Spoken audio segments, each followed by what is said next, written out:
welcome back to another video. Today we're gonna be talking about my Italy guide and how I traveled Italy in only 10 days. I literally went everywhere in Italy. Like, I'm telling you, most of Italy, I went there. And I'm gonna tell you today how I did that, how you can find flights, housing, transportation, and all of that good stuff. So all the places that I went to, where I had to write them down because honestly I cannot even remember, but I went to Milan, Verona, Venice, Rio Maggiore, Naples, Lucca, Florence, Rome, Vernazza, Positano, Amalfi, Manarola, Cinque Terre, Ravello, everywhere. So let me just tell you right now that it was the first time I went to Italy when I went last year with my friend, and honestly I fell completely in love with the country, with the culture, the people, the food, the places, like the architecture. It was so beautiful and so different from anything that I have seen. So going to Italy, I feel like, is a must for like anybody I feel like that's gonna go to Europe. I feel like that's the first country that you should go and see. But anyways, let's get right to it. So the first thing that you have to do to plan a trip is obviously figure out how many days you can take off. You know, some people work, some people have other commitments. So first thing, figure out how many days you want to go for. For the purpose of this video, I'm going to talk about what you can do in 10 days, or at least what I was able to do in 10 days in Italy. So first thing, buy your flights. What I usually do, honestly, I just type on Google cheap flights to Milan or whatever, and honestly always look up like how much it would be to fly in from like different cities, like how much it would be to fly into Milan or Rome. I feel like usually Rome is more expensive to fly in than, let's say, like Milan, that is now like a huge like touristy than like Rome or like Florence. So search and spend a lot of time looking for flights, and so you can buy and get the best deal for you. The number 2 search engines that I mainly use, honestly, Google and Expedia. You can look at other websites, but those are the 2 that I mainly look at. I feel like Expedia does a really good job of finding like affordable flights, but I feel like nothing can beat Google. You just type it and you see all the airlines that have the flights, and it will show like the cheapest ones, and it's so much better than, you know, searching it through like one website and that would only show you like a few. And I feel like, I don't know, I feel like some websites can be like a little sketchy, but I feel like Google gives you like a good understanding of what flights are out there, and that's how I've been buying all my flights. And I have bought flights to Spain for $400. So number 2, you already have your flight, right? So now you bought your flight, you're gonna be in Italy for 10 days. So the next thing, where are you gonna stay? You have a lot of options there. You can either do Airbnb, you can do hostels, or you can do hotels. And let me just tell you right now, there's no straight answer to choose either or, because I did the 3 of them when I went to Italy. And honestly, it's up to you and how much you're willing to research. For me, I wanted to get the best deal possible because I was on a budget and I had just started a new job and I didn't have that much money, so I wanted to save as much as I could, and I guess just really invest my money in the cities that I really wanted to see. Like for example, in Milan, I wasn't really like too excited about it, so we did hostels. I believe in Florence we did our Airbnb, and Rome we did a hotel, and it's all for preference. Some are going to be more expensive. Let's say like an Airbnb could be a little more in Rome, or a hotel, but it's all up to you and what you're willing to pay for and your budget. So I'm gonna tell you all the pros and cons of all those 3, and so you can keep it in mind by the time you are gonna select housing. So first of all, Airbnb. What I really like about Airbnb is that you can basically experience the trip or like the city or the country like a local. Like, it doesn't feel like you're like a tourist. And I feel like when you stay at a house as opposed to a hotel, I feel like, you know, you have your keys, you go into your house, and you know there's like nobody there. It feels a lot more like you live there, and I really like that that feeling of like feeling like a local when you stay like at an Airbnb. The con about Airbnb is that they have different like checkout times than like a hotel. In a hotel, you're gonna have a lot more like staff available to you. Airbnbs, At least the one that I stayed at, the people, the owners, they were super available, but still it wasn't like you had somebody like at hand to like ask questions to or something. But for Airbnb, that's the only con that I have, that it's not like super accessible. It might be like in a residential area, and you don't have like people at hand to help you with like something. You kind of have to just wing it on your own. So hotels, the pros, you have people right in front of you basically. If you have any questions, you know, they clean the room for you. You have a lot of amenities like available to you, which is pretty big. The only thing I don't like about hotels is that you know, hotels is where tourist people go, and it just feels super touristy, and you know, it's just like a room, and to me it feels kind of cramped. So that's the only thing I don't like about hotels. So the main thing with hostels, I'm gonna tell you right now, right off the bat, is they're super affordable. They're the most affordable of the three. And you know, you can book them by bed or you can book them by room. By room, I feel like it can kind of go off as like a hotel, so it's not worth it. If you really want to save money, I suggest you just book them by bed. But the con was, honestly, there are some sketchy hostels, and you know, they're not like super established, and honestly, you really have to budget yourself and how much you're willing to spend. And I think spending like 30 to 40 bucks for like a bed or like a night in a hostel is reasonable. And look at all the pictures, look at the reviews, because when I stayed in Milan, I think me and my friend, we were really trying to save as much money as we could, but I think we should have thought about it more, and it's not worth it. I feel like if you are going to a new place, I feel like where you stay also contributes to how you're gonna feel about the place and how you're going to experience it.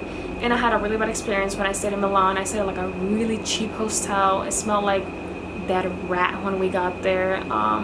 The beds had bed bugs. It was terrible. And it was like the first place that we like landed to when we got to Italy. So we, you know, we already got there, super excited, and then we get to like this mess and like smelled of like rat. You know, it kind of kills your vibe. And so I suggest, like, honestly, don't stay like in a shitty place just because you want to save a couple dollars. 30 bucks, 40 bucks compared to like an Airbnb or hotel, it's really gonna go a long way. So for Airbnb, you know, it's just airbnb.com. For hostels, I usually do just hostels.com. I'm not sure about any other websites. And for hotels, I usually just do Expedia. So number 3, tours and activities. You know, you have your flight, you have your housing. What are you gonna do there? So the main thing that I do when I have, you know, my housing and my flight, I look up what are things that you can do in that place or in Italy. What things can you do in that city? What are museums, maybe like fairs or anything that's going on. So do your research and Google things to see and do in Milan, or things to do and see in Rome. If you're in Venice, then you can look up how much is like a gondola ride and so on.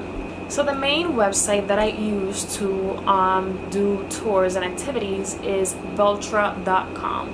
And honestly, this website is amazing for like tours. They're affordable. It's super easy to navigate. I love this website to look up what tours or activities you can do in all over the world, because it's not only for Europe, but they have activities that you can do all over the world. And I really love this website. And I did a few tours with them, and everything was like impeccable. Everything was by the line. My tour guides, everything was like super organized, and I really liked it. So activities and tours is a huge thing, because honestly, it's what you're gonna do at that place. And I think you should have a good balance of like paid tours and then like non-paid things that you can do for free in the city. Like maybe you want to go to a park, maybe you want to see a museum and it's free. Because in Europe, I think it's the last Sunday of every month, or the first Sunday, I can't remember, but you can get it for free. So look that up if you're gonna go to Europe. So tours are super convenient when you're traveling, and that was the main reason why I visited so many places in Italy. It was because I did a lot of tours. And let's say, you know, when I was staying in Florence, like I took a tour to I believe it was like Cinque Terre. So I would have never known how to get there. And with the tour, you know, that provided me transportation, I believe like it was food, and a guide, so that was super helpful. Number 4, transportation. So the main methods of transportation in Europe are bus, taxi, metro, trains. So if you are traveling all over Italy like I did, then it's best to get a train pass. And the best ones out there is Eurail. And Eurail is a website that gives you train passes all over Europe. And it's super convenient, and it's not like super affordable, but it might be maybe like $20 less than how much you would pay like regular. Or if you are taking multiple trains in one day, then that's how you know you can save a lot of money. Where you can get a train pass there in Eurail, and you can choose however amount of days, because it is by days, and in those 4 days you can use the train pass. So I stayed in Italy for 10 days, and I only chose the 4-day pass, and I did it from Milan to Venice, from Venice to Florence, and then from Florence to Rome, from Rome to Naples. And big tip, take trains to the main city so you can travel to the little towns all over in those main cities. That's how I did all my travel. So if you want to buy individual train tickets, you can get an app, and I believe the one I used was Rail Europe, and I'm going to list all the links that I've mentioned down below in the description. So in Rail Planner, you can look at what cities you can travel from and to, and the times, and I think it gives you an estimate of the price, but I'm not sure. But one app to plan and see the times, and then another app to buy the actual train tickets, or I believe it was to reserve your seats, because in Europe you do have to reserve seats and you have to pay. And trust me, it does seem like a lot, but it's really not. Once you download the apps and once you get into the habit of like looking at the times, and you know, getting just your train tickets from one app, you're all set and good to go. And you only need those extra apps aside from your rail if you are going to take, let's say, like a train outside of those 4 main days that you're going to use your train pass. And for the metro is mainly what you're going to use when you are like going from city to city, and it's super easy to learn how to take it. It's nothing complicated.